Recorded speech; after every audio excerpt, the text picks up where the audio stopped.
I believe in God the Father Almighty, maker of heaven and earth. I believe in Jesus Christ, His only Son, our Lord, who was conceived by the Holy Spirit, and born of the Virgin Mary. He suffered under Pontius Pilate, was crucified, died, and was buried. He descended into hell. The third day he rose again from the dead.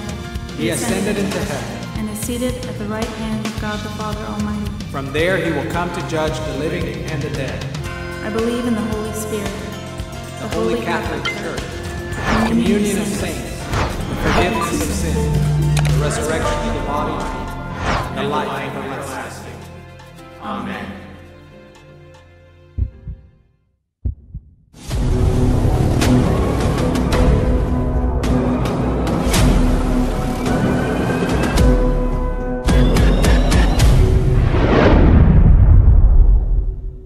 Saya ingat, suatu kali saya menemui seorang teman karena ingin memintanya melakukan beberapa hal. Tetapi saya bersikap seakan-akan saya hanya ingin mengobrol, hanya ingin berbincang-bincang dalam suasana santai dan bersahabat. Nah, tidak lama kemudian, agenda saya yang sebenarnya muncul. Saya ingat teman saya itu berkata, "Seharusnya kamu memberitahukan kepada saya agendamu yang sesungguhnya. Saya lebih suka datang ke sini dengan mata yang terbuka lebar." Seringkali teolog Kristen membahas teologi seolah-olah mereka tidak mempunyai agenda apa-apa. "Saya hanya memberitahu Anda kebenarannya," kata mereka. "Saya hanya menyampaikan apa yang Alkitab katakan." Biasanya kita lebih baik mendiskusikan teologi Kristen dengan cara yang seterbuka mungkin. Ini adalah pelajaran kedua dalam seri kita, Membangun Teologi Anda. Dan dalam pelajaran ini, kami akan memaparkan orientasi dasar yang akan membimbing keseluruhan studi ini. Kami memberi judul pelajaran ini, Menelusuri Teologi Kristen. Dan kami akan mengajukan beberapa presuposisi dasar yang penting, yang akan membimbing kita ketika kita menelusuri bagaimana membangun teologi yang khas Kristen. Kita akan memperhatikan subjek ini dengan 3 cara, dimulai dari pokok perhatian yang lebih luas, lalu bergeser kepada yang lebih sempit. Pertama, kita akan mendefinisikan perspektif kita tentang jenis teologi seperti apakah yang benar-benar Kristen. Kedua, kita akan menjelajahi bagaimana sejumlah tradisi teologis yang spesifik membentuk teologi Kristen. Dan ketiga, kita akan melihat ke dalam beberapa pokok kepercayaan dasar dari teologi reform, yaitu cabang spesifik dari iman Kristen yang mendasari pelajaran-pelajaran ini. Mari kita beralih terlebih dahulu kepada ide umum tentang teologi Kristen. Apa yang kita maksud ketika kita memakai istilah tersebut di dalam seri pelajaran ini? Sayangnya, kita sering berbicara tentang teologi Kristen, tetapi yang kita maksudkan tidak sepenuhnya jelas. Kadangkala orang menggunakan istilah ini untuk mengacu kepada apa yang sesungguhnya dipercayai oleh orang Kristen. Namun orang-orang Kristen kerap menegaskan segala jenis kepercayaan yang tidak benar-benar Kristen. Yang lainnya memakai istilah itu untuk berbicara tentang teologi yang harus dipercayai orang Kristen. Akan tetapi, kebanyakan orang Kristen tidak bisa sepakat tentang apa yang harus mereka percayai. Kita akan menyinggung 3 hal. Pertama, kami akan memperhatikan beberapa masalah dalam mendefinisikan teologi Kristen. Kedua, kita akan mengusulkan sebuah definisi sementara. Dan ketiga, kita akan mengamati kesatuan dan keragaman yang dihasilkan dalam teologi Kristen. Pertama, mari kita perhatikan beberapa masalah yang kita jumpai ketika kita berusaha mendefinisikan teologi Kristen. Salah satu masalah terbesar kita ialah menemukan cara-cara untuk membedakan teologi Kristen dari teologi non-Kristen. Terkadang perbedaannya tidak sukar untuk dilihat, tetapi seringkali sangat sukar untuk memisahkan teologi Kristen dari yang lainnya. Cobalah memahaminya seperti ini.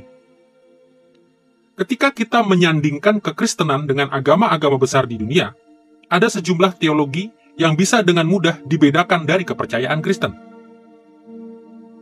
Sebagai contoh, terlepas dari fakta ada beberapa orang yang berusaha menggabungkan kekristenan dengan Hinduisme, politeisme Hinduisme menjadikannya sangat berbeda dengan iman Kristen.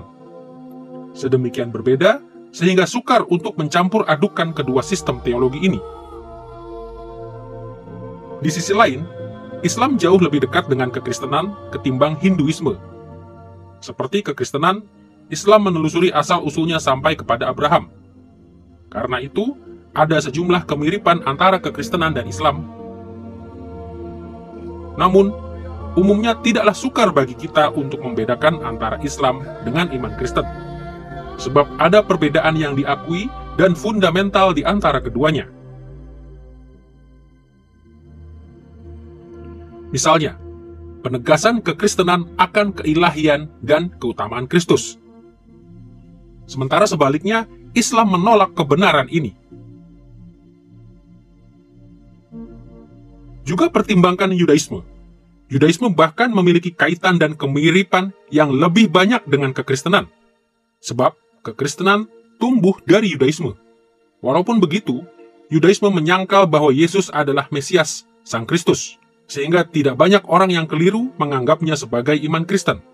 Perspektif-perspektif teologis dari agama-agama tadi dan juga agama-agama besar dunia lainnya begitu berbeda dengan teologi Kristen, sehingga kebanyakan orang tidak akan kesulitan untuk memisahkan mereka. Kita dapat menentukan batasan pemisah yang lumayan tegas di antara teologi kita dengan teologi-teologi mereka. Pada saat yang sama, banyak aliran teologi mencampurkan pemikiran Kristen dengan pemikiran non-Kristen, sehingga kadangkala sukar untuk memisahkan kekristenan yang asli dari iman-iman yang lain. Kita melihat sinkretisme semacam itu di dalam sekte Kristen yang populer masa kini, seperti Saksi Yehova, Mormonisme, Christian Science, ajaran Son Yong Moon. Bahkan, hal itu dapat juga ditemukan dalam banyak gereja dan denominasi yang telah melepaskan pendirian teologis para leluhur mereka untuk menggantikannya dengan liberalisme modern. Beberapa aspek dari agama sinkretistik ini bisa dengan mudah dibedakan sebagai sesuatu yang non-Kristen, tetapi elemen-elemen lainnya sangat dekat dengan kekristenan yang sejati.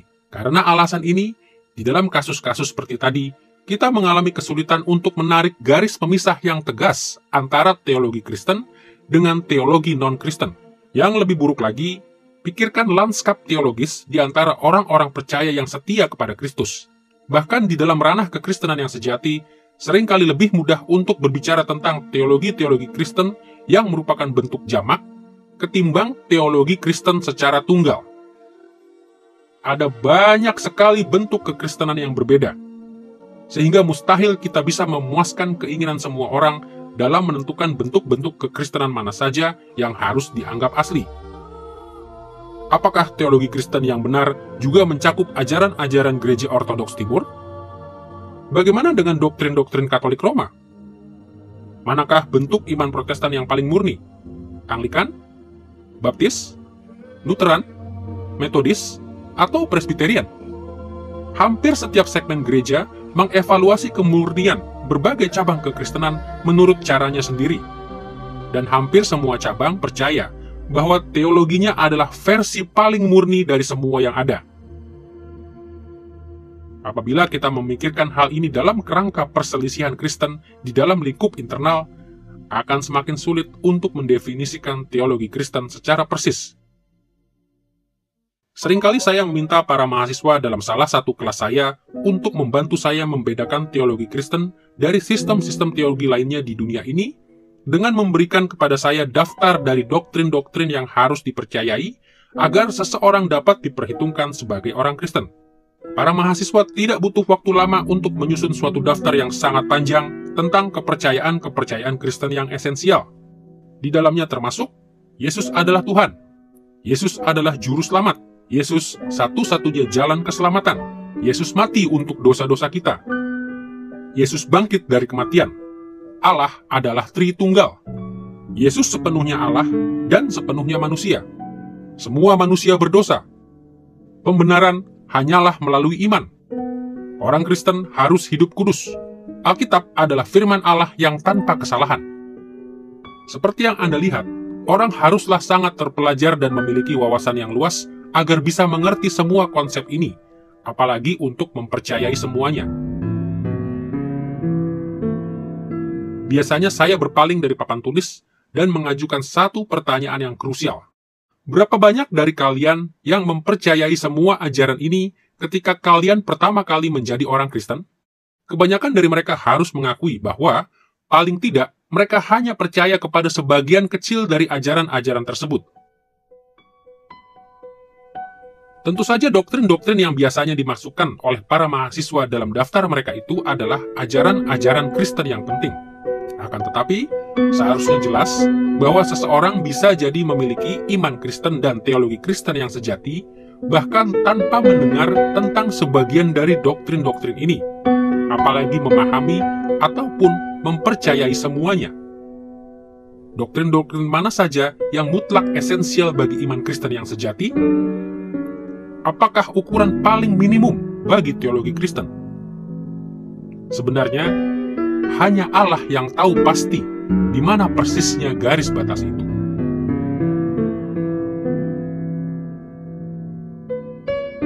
Inilah jenis-jenis masalah yang kita hadapi ketika kita berusaha mendefinisikan teologi Kristen. Dalam kaitan dengan beberapa agama lain, tidak sulit untuk membedakan diri kita.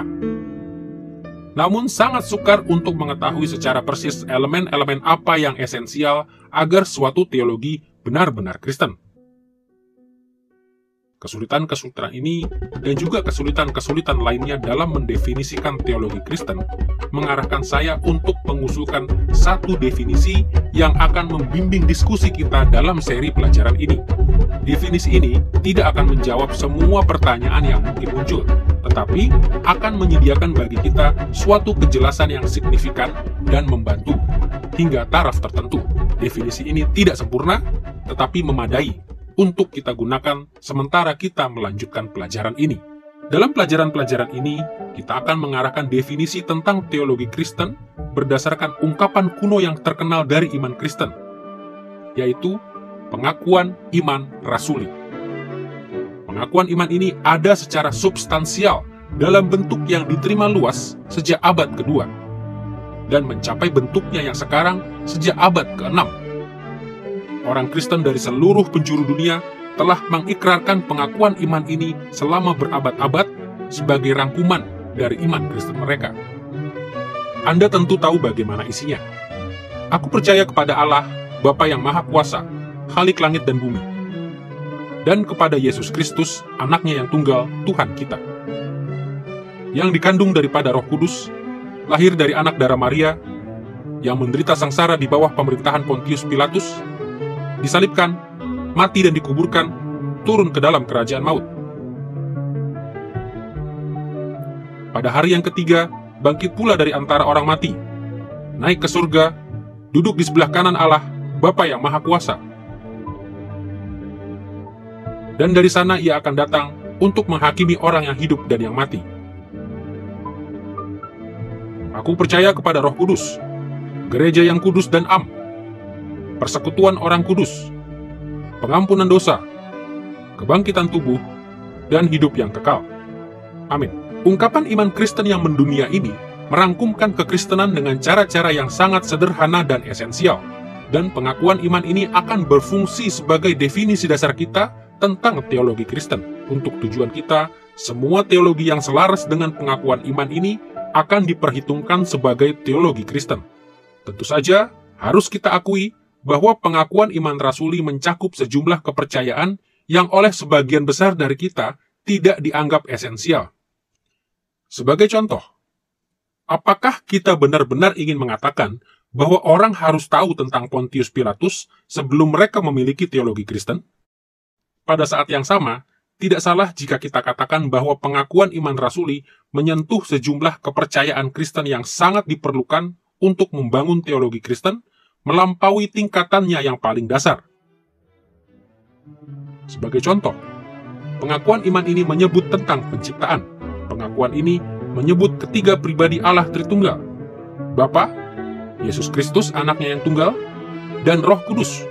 Pengakuan ini merujuk kepada inkarnasi, kematian, kebangkitan, dan kenaikan Yesus. Pengakuan ini juga berbicara tentang pengampunan dosa, kebangkitan orang mati, penghakiman terakhir, dan pengharapan hidup kekal. Karena pengakuan tersebut menyediakan fondasi yang begitu kuat dan luas, kita akan memakai pengakuan iman rasuli sebagai definisi sementara kita tentang teologi Kristen. Meskipun kita akan berbicara tentang doktrin-doktrin yang jauh melampaui daftar singkat ini, cukuplah bagi kita bahwa teologi adalah Kristen jika teologi tersebut sesuai dengan pengakuan iman ini. Ketika kita menggunakan pengakuan iman rasuli untuk mendefinisikan teologi Kristen, langsung terlihat jelas bahwa teologi di dalam iman Kristen memiliki kesatuan maupun keragaman. Kita bisa berbicara tentang teologi Kristen yang tunggal dan satu, sebab ada banyak kepercayaan, praktek, dan perasaan yang sama di antara orang Kristen. Namun, kita juga harus siap untuk berbicara tentang teologi-teologi Kristen yang multiple, yang berbeda satu sama lain. Sebab orang Kristen memegang pandangan yang beragam tentang pokok-pokok yang tidak disebutkan dalam pengakuan iman rasuli. Mari kita pertimbangkan pertama-tama kesatuan di antara orang-orang Kristen. Ketika kita mempertimbangkan semua gereja dan denominasi berbeda yang ada, agaknya sukar untuk berbicara tentang kesatuan teologis di antara orang Kristen dengan cara yang bermakna. Saya tidak tahu lagi, sudah berapa kali orang yang tidak percaya berkata kepada saya, "Kalian orang Kristen bahkan tidak dapat sepakat tentang apa yang kalian percayai. Mengapa Anda berharap agar saya menjadi orang Kristen?" Dan kadang kita harus mengakui bahwa kelihatannya para pengikut Kristus hampir tidak dapat sepakat tentang apapun. Tetapi perpecahan hanyalah sebagian dari gambarannya. Sebagaimana yang dinyatakan oleh pengakuan iman rasuli, orang Kristen sejati di seluruh dunia membentuk satu gereja yang kudus dan am. Kendati ada berbagai golongan di antara kita, tubuh Kristus bersatu secara teologis. Sebab orang Kristen sepakat tentang sejumlah kepercayaan inti yang membedakan mereka dari sekte-sekte dan agama-agama dunia lainnya. Ketika kita menelusuri teologi Kristen dalam seri pelajaran ini, kita perlu mengakui kesatuan iman yang menggabungkan semua orang Kristen bersama-sama. Para rasul berbicara tentang kesatuan gereja di dalam Efesus pasal 4 ayat 4-5 berikut. Ada satu tubuh dan satu roh, sama seperti kamu telah dipanggil kepada satu pengharapan dari panggilanmu. Satu Tuhan, satu iman, satu baptisan. Bahkan kesatuan doktrinal gereja semestinya menjadi sasaran yang dimiliki semua orang Kristen. Yesus sendiri mendoakan tujuan akhir ini di dalam Yohanes pasal 17 ayat 22-23 berikut. Aku telah memberikan kepada mereka kemuliaan yang engkau berikan kepadaku, supaya mereka menjadi satu, sama seperti kita adalah satu. Aku di dalam mereka, dan engkau di dalam aku, supaya mereka sempurna menjadi satu, agar dunia tahu bahwa engkau yang telah mengutus aku, dan bahwa engkau mengasihi mereka, sama seperti engkau mengasihi aku. Apabila kita memperhatikan gereja lebih dekat lagi, kita melihat bahwa orang Kristen memiliki derajat kesatuan teologis yang berbeda dengan satu sama lain. Dalam pengertian yang paling luas, menurut definisi kita, semua orang Kristen dipersatukan secara teologis oleh kepercayaan mereka kepada pokok-pokok keyakinan yang diungkapkan di dalam pengakuan iman rasuli. Kesatuan fundamental ini mengajak kita untuk memperlihatkan penghormatan, kesabaran, dan kasih untuk semua orang yang menerima pengakuan iman ini, apapun cabang gereja yang mereka wakili. Di dalam lingkungan ini, kita perlu belajar untuk mengatakan kebenaran di dalam kasih, seperti yang diajarkan kepada kita dalam Efesus pasal 4 ayat 15. Lebih jauh lagi, kesatuan teologis di antara orang Kristen bertambah ketika kita turut memegang kepercayaan-kepercayaan yang melampaui apa yang disebutkan di dalam pengakuan iman ini. Kaum Ortodoks, kaum Katolik, dan kaum Protestan memegang kepercayaan yang sama, seperti Allah Tritunggal dan keilahian Kristus. Denominasi Protestan yang setia pada warisan mereka memiliki lebih banyak kesatuan teologis dengan satu sama lain ketimbang dengan gereja-gereja non-Protestan. Meskipun kita cenderung mengusahakan kesatuan dengan mereka yang memiliki paling banyak persamaan dengan kita, dan memperlakukan mereka yang hanya memiliki sedikit persamaan sebagai lawan, Tuhan kita menasehatkan agar kita semua mengupayakan kesatuan. Kita tidak pernah boleh mengizinkan perbedaan yang ada di antara orang Kristen mengalihkan perhatian kita dari persamaan pandangan yang amat luas yang kita miliki di dalam Kristus. Daripada berputus asa karena orang-orang Kristen tidak bisa sepakat tentang setiap doktrin, kita perlu mengakui bahwa sampai pada tingkat tertentu, orang-orang Kristen sepakat tentang pokok-pokok kepercayaan yang sentral di dalam iman kita. Di dalam pengertian ini, teologi Kristen adalah suatu realitas yang menyatu. Dan lebih dari itu, adalah tanggung jawab kita untuk mengusahakan kesatuan teologis yang semakin meningkat di dalam tubuh Kristus. Sebagaimana yang dituliskan Paulus dalam Efesus pasal 4 ayat 14-16 berikut. Sehingga kita bukan lagi anak-anak yang diombang-ambingkan oleh rupa-rupa angin pengajaran, tetapi dengan teguh berpegang kepada kebenaran di dalam kasih, kita bertumbuh di dalam segala hal ke arah Dia, Kristus yang adalah kepala. Daripadanya lah seluruh tubuh yang rapih tersusun dan diikat menjadi satu oleh pelayanan semua bagiannya, sesuai dengan kadar pekerjaan tiap-tiap anggota, menerima pertumbuhannya dan membangun dirinya dalam kasih. Kehendak Allah bagi gerejanya, serta sasaran yang telah Ia tetapkan untuk kita kejar, bukanlah fragmentasi teologis, tetapi kesatuan teologis yang makin meningkat sesuai dengan ajaran-ajaran kitab suci. Meskipun orang Kristen dipersatukan dengan derajat yang berbeda-beda, penting juga untuk mengakui dan menerima tingkat keragaman di antara kita. Berdasarkan pengertian ini, tepat jika kita berbicara tentang teologi Kristen, ketimbang sekedar satu teologi Kristen.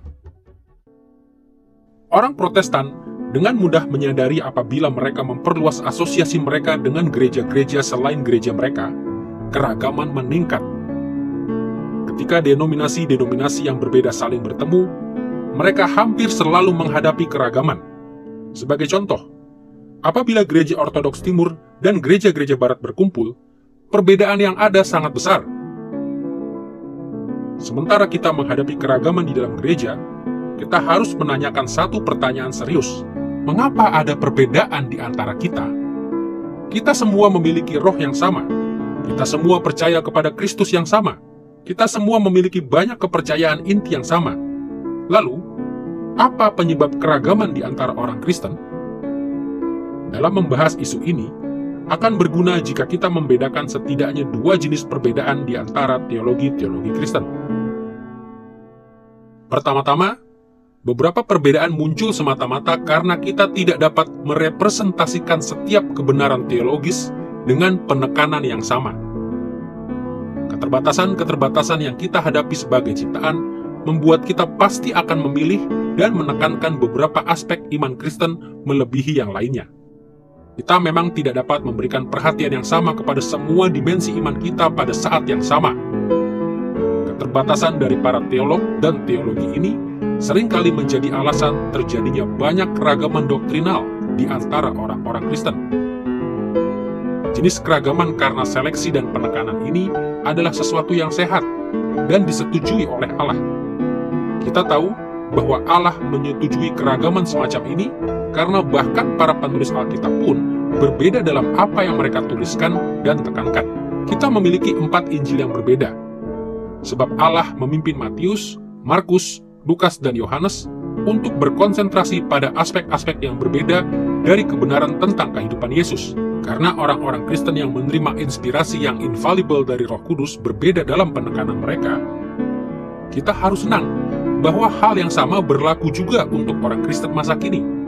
Seperti halnya Allah sangat menyukai berbagai jenis bunga dan pohon, sangat senang dengan gunung-gunung, juga lembah-lembah, serta bergembira saat menciptakan penciptaan berbagai tipe manusia. Ia juga bergembira melihat anak-anaknya mengembangkan teologi mereka dengan cara-cara yang berbeda.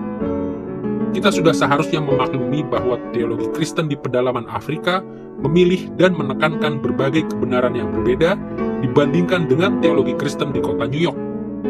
Kita harus maklum bahwa teologi Kristen Amerika Latin berbeda dengan teologi Kristen di Beijing. Keragaman ini berasal dari Tuhan yang memimpin umat tebusannya untuk mengungkapkan berbagai aspek iman mereka menurut latar kebudayaan mereka masing-masing dan sebagai respon atas kebutuhan-kebutuhan khusus mereka. Kedua, bentuk-bentuk keragaman lainnya lebih rawan dan menuntut kewaspadaan yang lebih besar. Perbedaan-perbedaan ini bukan hanya soal penekanan atau pilihan, melainkan terjadi ketika kelompok-kelompok atau orang-orang yang melenceng kepada berbagai doktrin, praktek, dan patos yang salah. Apabila keragaman semacam ini muncul di dalam gereja, paling tidak ada satu orang atau satu kelompok yang memegang sudut pandang yang salah. Dan dalam beberapa situasi, semua orang boleh jadi salah. Di dalam kasus seperti ini, kita harus dengan rendah hati dan tulus berupaya untuk mengenali di mana letak kesalahannya.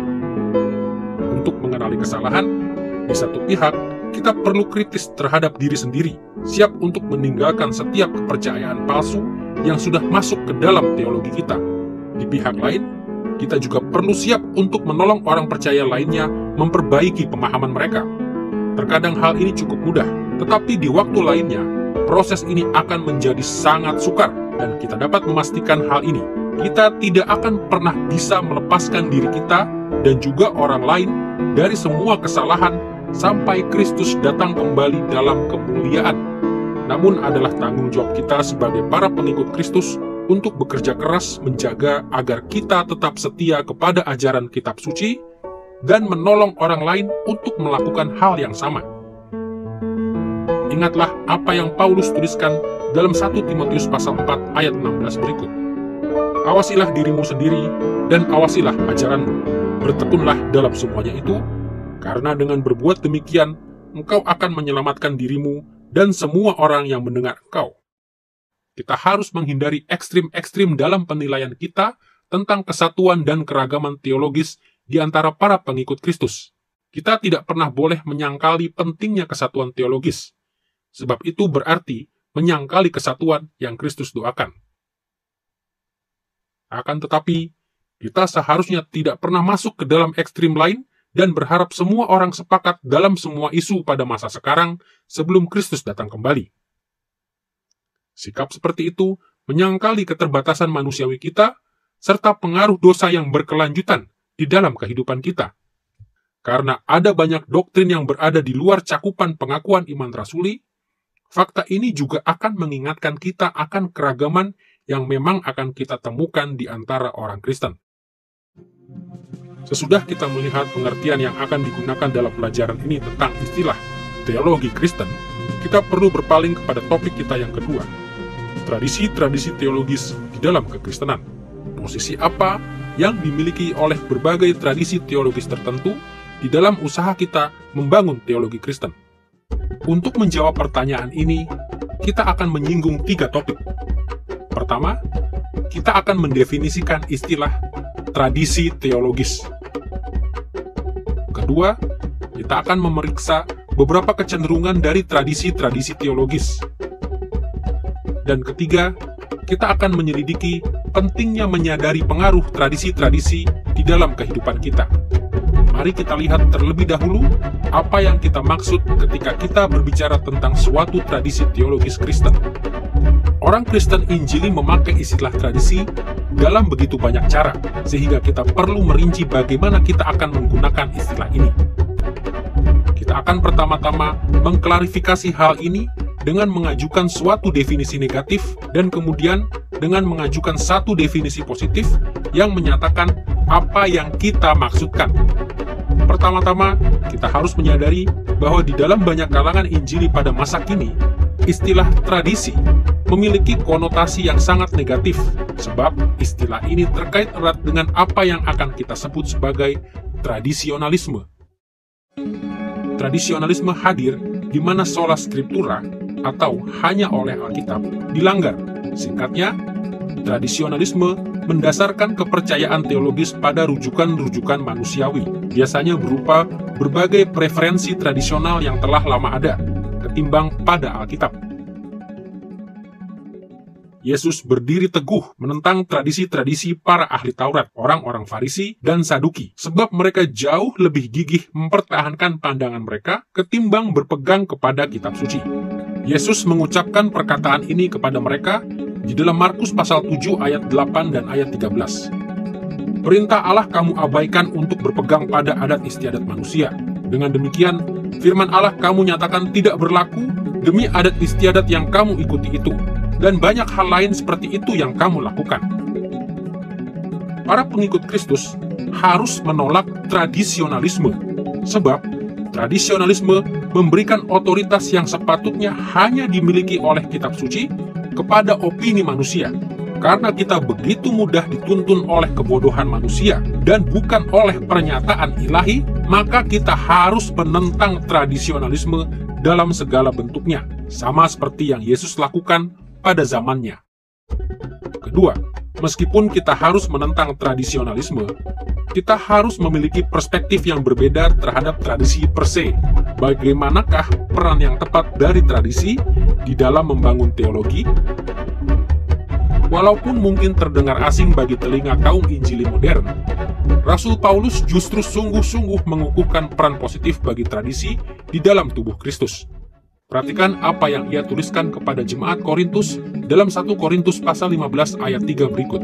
Sebab yang sangat penting telah kusampaikan kepadamu, yaitu apa yang telah kuterima sendiri, ialah bahwa Kristus telah mati karena dosa-dosa kita sesuai dengan kitab suci. Ungkapan kusampaikan berasal dari kata paradidomi, dan kuterima berasal dari kata paralambano. Kedua ungkapan ini muncul beberapa kali di dalam tulisan Paulus sebagai deskripsi tentang bagaimana ia meneruskan ajaran-ajaran Kristen. Pengamatan-pengamatan ini penting bagi diskusi kita, sebab istilah-istilah tersebut dipakai oleh kalangan Yahudi abad pertama untuk memaparkan ajaran-ajaran tradisi Yahudi. Itu berarti Paulus memandang iman Kristen sebagai suatu tradisi yang harus diteruskan dari orang ke orang, dari generasi ke generasi. Meskipun kita bisa saja memakai istilah tradisi dalam cara-cara yang sedikit berbeda dari penggunaan Paulus, kita tidak perlu menolak istilah tradisi Kristen ataupun tradisi-tradisi Kristen. Sebab Paulus sendiri menggunakan bahasa tradisi dengan cara yang positif. Sesuai dengan tujuan kita, tradisi teologis boleh didefinisikan seperti ini. Suatu doktrin, praktek, atau patos teologis yang sudah ada cukup lama, yang membedakan satu cabang gereja dari cabang gereja lainnya. Mari kita membagi definisi ini ke dalam dua bagian utama. Pertama, tradisi adalah suatu doktrin, praktek, atau patos teologis yang sudah ada cukup lama. Maksudnya, ketika kita berbicara tentang tradisi teologis di dalam seri pelajaran ini, kita tidak sedang memikirkan sesuatu yang baru dimulai. Sebaliknya, suatu sistem kepercayaan menjadi tradisi teologis dalam pemahaman kita hanya ketika sistem tersebut sudah ada untuk waktu yang cukup lama. Menurut definisi kita ini, hanya kepercayaan-kepercayaan yang sudah bertahun-tahun diterima di dalam gereja yang dengan tepat bisa digolongkan sebagai tradisi. Dan kedua, sebuah tradisi teologis membedakan satu cabang gereja dari cabang gereja lainnya.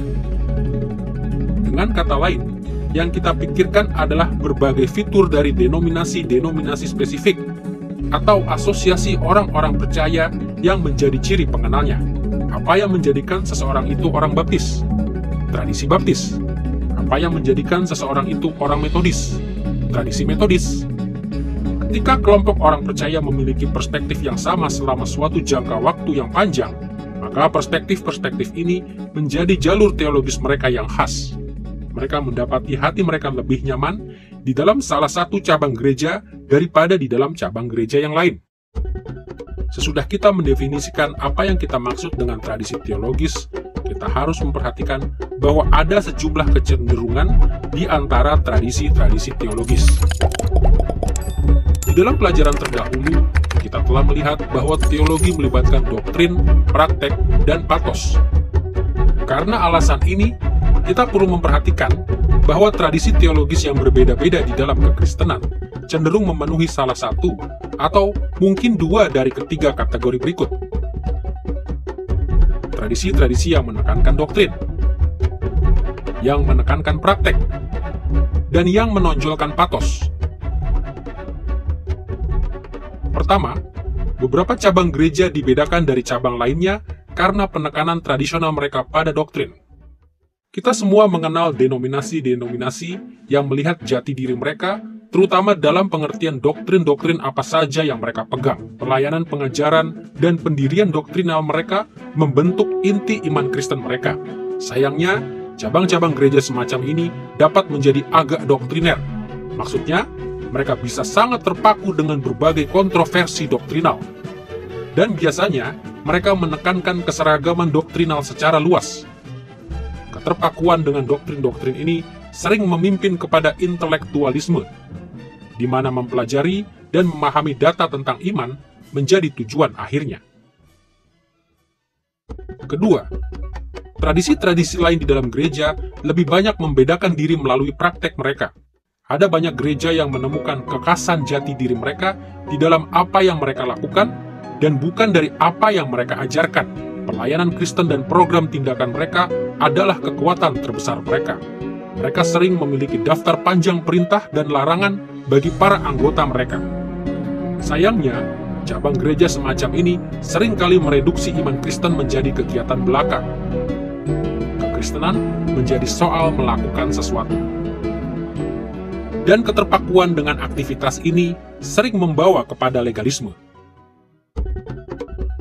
Dan ketiga, tradisi-tradisi teologis lainnya lebih banyak membedakan diri mereka melalui patos mereka. Dimensi emosional dari iman Kristen adalah panggung utama di dalam gereja-gereja ini. Afeksi-afeksi keagamaan sangat dijunjung tinggi, sehingga banyak kali tidak banyak hal lain yang dianggap penting. Orang-orang Kristen ini tidak ingin dipusingkan oleh doktrin, dan mereka tidak ingin diajak untuk melakukan jenis perilaku tertentu, kecuali hal-hal tersebut membuat mereka merasa lebih baik. Karena alasan ini, bukan sesuatu yang aneh jika cabang-cabang gereja ini dicirikan oleh emosionalisme. Tanpa perlu dikatakan lagi, semua orang harus mengevaluasi kecenderungan-kecenderungan dari tradisi-tradisi Kristen dengan cara-cara yang berbeda. Namun, dapat kita katakan bahwa tradisi-tradisi teologis umumnya menemukan jati diri mereka dengan menekankan satu atau dua dari orientasi-orientasi tadi. Sesudah kita mendefinisikan ide tentang tradisi-tradisi Kristen dan melihat berbagai jenis kecenderungan yang biasanya diperlihatkan oleh tradisi-tradisi seperti ini, kita harus mengenali pengaruh dari tradisi-tradisi teologis terhadap pelajaran-pelajaran tentang membangun teologi ini. Secara sederhana, kesadaran akan hal-hal ini memainkan dua peran yang sangat penting. Pertama, hal ini menolong kita untuk lebih memahami diri kita sendiri. Dan kedua, hal ini menolong kita untuk lebih memahami orang lain. Mari kita pikirkan sejenak tentang bagaimana para mahasiswa teologi perlu melihat diri mereka di dalam terang tradisi-tradisi teologis. Orang Kristen terlalu sering berusaha membangun teologi mereka dengan cara-cara yang netral atau acuh tak acuh terhadap berbagai arus teologis yang ada di dalam gereja. Betapa sering saya mendengar mahasiswa berkata bahwa mereka tidak memiliki tradisi. Pandangan semacam ini sangat populer dan didukung oleh banyak perspektif dari modernisme zaman pencerahan. Sasaran dari studi akademis yang serius terhadap Alkitab sejak zaman pencerahan adalah untuk memisahkan diri dari berbagai prasangka dan tradisi teologis. Anda ingat bahwa inilah metode Descartes dalam upayanya membela rasionalitas iman Kristen. Descartes meragukan segala sesuatu supaya ia dapat dengan jelas membedakan pengetahuan dari kepercayaan belaka. Kepercayaan seperti tahayul dan tradisi keagamaan belaka harus dibuang dalam upaya mengejar kebenaran rasional yang objektif.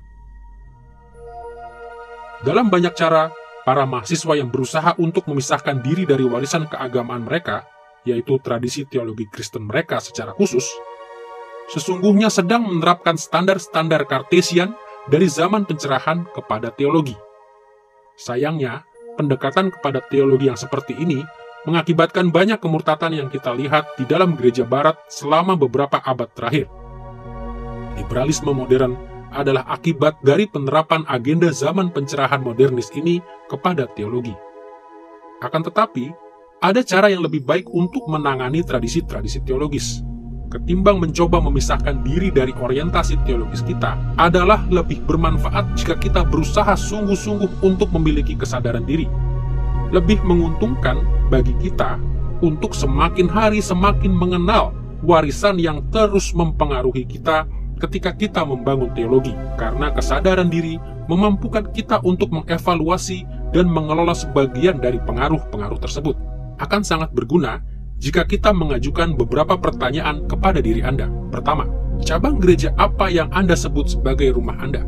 Anda boleh berpikir dalam pengertian suatu denominasi atau gerakan tertentu, asosiasi-asosiasi yang sifatnya formal atau informal.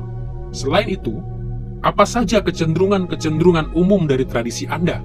Apakah cabang gereja Anda menekankan ortodoksi, ortopraksis, atau ortopatos? Apa yang paling Anda pentingkan? Doktrin, perilaku, atau afeksi? Apa yang memotivasi Anda di dalam iman Anda? Apa yang menyemangati kehidupan Anda di dalam Kristus? Setelah itu, mulailah mengenali karakter tradisi Anda lebih jauh lagi dengan mengajukan jenis-jenis pertanyaan berikut. Jenis-jenis doktrin apa saja yang paling penting? Perilaku apa saja yang paling ditekankan? Emosi apa saja yang dianggap bisa diterima dan tidak bisa diterima? Ketika Anda menjawab jenis-jenis pertanyaan ini, Anda akan siap untuk mengelola pengaruh-pengaruh dari latar belakang Anda sendiri ketika Anda membangun teologi Kristen Anda. Tradisi teologis tidak saja penting sebab hal itu mempengaruhi kita, tetapi juga karena bagaimana hal tersebut mempengaruhi orang lain. Setiap kali kita membahas teologi dengan orang-orang percaya lain, kita harus selalu ingat bahwa asosiasi dan tradisi mereka sangat mempengaruhi mereka, sama seperti yang kita alami. Arus teologis yang mereka ikuti dapat menjelaskan sebagian besar keyakinan mereka. Ini berarti bahwa orang Kristen lain boleh jadi memiliki agenda yang sangat berbeda dengan kita. Mereka mungkin memiliki prioritas, kekuatan, dan kelemahan yang berbeda. Dan semakin kita mengenali hal ini di dalam diri orang lain, semakin bermanfaat pula interaksi yang kita lakukan.